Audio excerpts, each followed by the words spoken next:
एक सच्चा मार्गदर्शक, एक सच्चा सद्गुरु प्राप्त हो जाता है, उसके जीवन के समस्त अंधकारों का वो वहन कर लेता है। ऐसे ही सद्गुरु प्राप्त हुए हैं श्री परीक्षित महाराज को शुकदेव जी के रूप में। आयु 16 वर्ष, 16 वर्ष के 16 वर्षीय शुकदेव जी हैं। सद्गुरु की आयु नहीं होती, जाति पाति नहीं होती। परीक्षित राजा गंगा के किनारे बैठे थे, प्रश्न किया, अतः पृच्छामि संसिद्धिम योगिनाम परमं गुरुम पुरुषस्य यत् कार्यं म्रियमाणस्य। क्या करना चाहिए जिसकी मृत्यु नजदीक हो। बड़े खुश हुए शुकदेव जी ये प्रश्न सुन करके। प्रश्न से ही समझ गए श्रोता बड़ा पहुंचा हुआ, शिष्य बड़ा पहुंचा हुआ। क्योंकि स्वार्थी होता तो अपने लिए पूछता, महाराज मैं मरने वाला हूँ, 7 दिन में जल्दी कुछ बताओ, ऐसा कोई उपाय बताओ कि मृत्यु टल जाए। ये नहीं पूछा परीक्षित जी, सबके लिए पूछा। और प्रश्न ऐसा ही करना चाहिए। साधु के पास जाओ ना, संत के पास जाओ, तो अपने स्वार्थ का प्रश्न नहीं करो, जगत कल्याण का प्रश्न करना चाहिए। ये लोग को प्रश्न करना बिल्कुल नहीं आता, संतों से कुछ भी पूछ लेते हैं। महाराज घोड़े दुखते हैं, घोड़े ही बोलते हैं ना शायद, तो घोड़े दुखते तो डॉक्टर को दिखाओ, उसमें महात्मा जी क्या करेंगे? बोले नहीं नहीं, कोई मंत्र बता दो जिससे दर्द ठीक हो जाए। आशीर्वाद मांग सकते हो संत से कि स्वास्थ्य ठीक नहीं रहता, आशीर्वाद दीजिए, पर बेकार के प्रश्न नहीं। कुछ लोग प्रश्न की बहुत आदत, बेकार में ही प्रश्न करते हैं।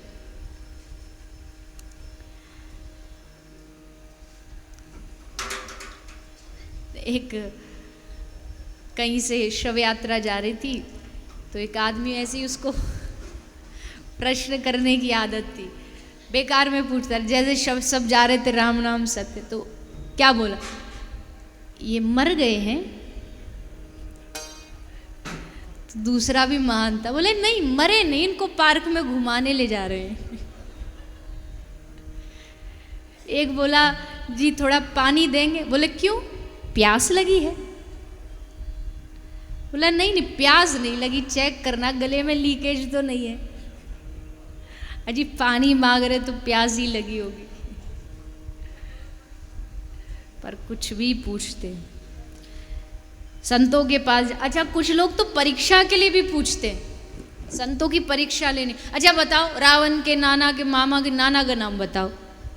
अरे तुझे क्या लेना देना, तू तो ये पूछ कि संतों के चरणों में कि महाराज मेरा कल्याण कैसे हो, मेरी भक्ति कैसे आगे बढ़े, मेरी साधना कैसे बढ़े, मैं भगवान के और करीब नज़दीक कैसे जाऊं। ये प्रश्न करना चाहिए, आध्यात्मिकता से जुड़ा प्रश्न करना चाहिए। परीक्षित के प्रश्न को सुन के महाराज परीक्षित आनंदित हो गए, शुकदेव जी आनंदित हो गए। और शुकदेव जी ने कहा, देखने में बड़े साधारण हैं श्री शुकदेव जी। जब आए थे तो गांव के छोटे छोटे बच्चे उनको पागल समझकर उन पर पत्थर फेंक रहे हैं। साधु को पहचानना हर एक के बस की बात नहीं है, भक्त को पहचानना हर एक के बस की बात नहीं। एक बार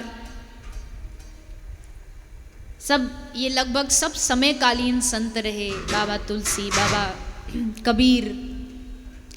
और जो सच्चा संत होता है ना, वो सब आपस में मेल झोल, मिलना, एक दूसरे का दर्शन करना, सब उनका बना रहता है। बाबा कबीर दास ने सुना महाराष्ट्र में वारकरी संप्रदाय में एक बड़ी अद्भुत भक्त हुई हैं, भक्तिमती जैनाबाई। तो बाबा कबीर की इच्छा हुई कि मैं जैना का एक बार दर्शन करके आऊँ, देख के आऊँ। तो बाबा कबीर जैना से मिलने के लिए आए महाराष्ट्र। महाराष्ट्र आए, घुसे उस गांव में जहाँ जैनाबाई रहती थी। जैसे घुसे तो बाबा कबीर ने देखा कि बहुत सारी महिलाएं इकट्ठा होकर के जोर जोर से झगड़ा कर रही, और उसमें एक महिला विशेष है जिसकी आवाज़ सबसे ऊंची है लड़ने में, सबसे ज़्यादा झगड़ रही है। तो बाबा कबीर ने गांव वालों से पूछा कि भैया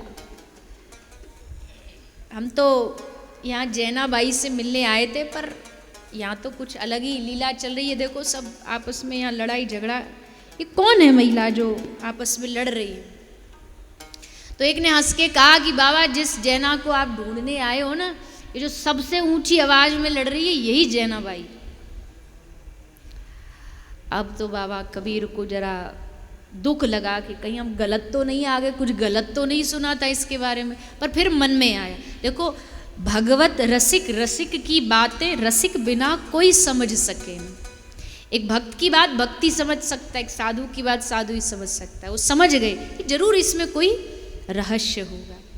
तो बाबा गए, बाबा ने जाकर के जैनाबाई से पूछा कि हे जैना, तू काय को लड़ रही है? बोले महाराज ये मेरे कुछ उपले, गाय के गोबर के, जो पंजाबी में क्या बोलते हैं उपले को? पाथी। हाँ, तो जैनाबाई कहती है मेरे कुछ पाथी उपले मैंने बनाए थे, और ये जितनी भी और महिला हैं इन्होंने उस कंडों में अपने उपलों को, पाथी को मिला दिया है। दे तो रही है। कबीरदास जी ने पूछा क्या ये तुझे कंडे नहीं? बोले दे तो रही, पर मेरे वाले नहीं दे रही, दूसरे दे रही हैं। बाबा कबीर ने पूछा पर जैना ऐसे कैसे हो सकता, तेरे कंडों पर कोई स्टैंप लगी, कोई ठप्पा लगा है? बोले हाँ, मेरे कंडों की अलग पहचान। क्या पहचान है तेरे, ऐसे क्या है तेरा उपलों में, कंडों में? तो जैना कहती मेरे कंडों की पहचान है,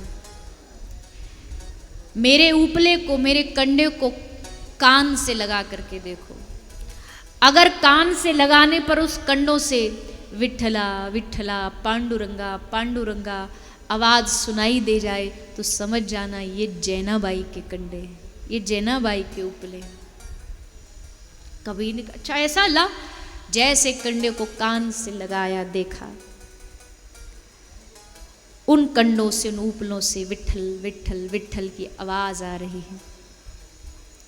समझ गए बाबा कबीरदास जी।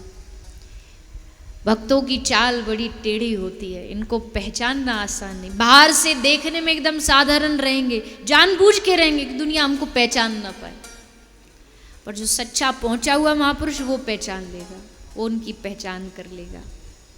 तो ऐसे ही श्री सुखदेव कोई पहचान नहीं पाया, लेकिन जैसे सुखदेव जी आए गंगा के घाट शुक्र ताल में, बड़े बड़े महर्षि उनको देख के खड़े हो गए, सुखदेव जी को आसन पर विराजमान किया। और तब वर्यानेशते प्रश्न कृतो लोक हितम नृप आत्मविद सम्मतः पुंसाम श्रोतव्यादिषु यः पर। श्री सुखदेव जी ने कथा सुनाना आरंभ किया। श्री सुखदेव जी महाराज भगवान के नाम की महिमा को यहाँ सुनाते हैं। और नाम की महिमा तो देखो, कोई किसी धर्म से जुड़ा हो, ऐसा कोई धर्म संप्रदाय नहीं है जिसमें नाम की महिमा न गाई गई हो। नानक कहते हैं नानक नाम जहाज है चढ़े सो उतरे पार। केवल नाम का आश्रय लेकर के जीव इस कलिकाल में पार उतर सकता है। और हमारे श्री चैतन्य महाप्रभु ने तो नाम की, सारा जीवन नाम की महिमा गाई है। कृष्ण नाम, राम नाम की महिमा। और मैं तो बार बार कथा में कहती हूँ ये सबसे सरल साधन भी है। बाकी सब साधनों में आजकल लोगों की रुचि इतनी है नहीं, ध्यान लोगों से होता नहीं, दान में उतना मन बचा नहीं, घर छोड़ा जाता नहीं।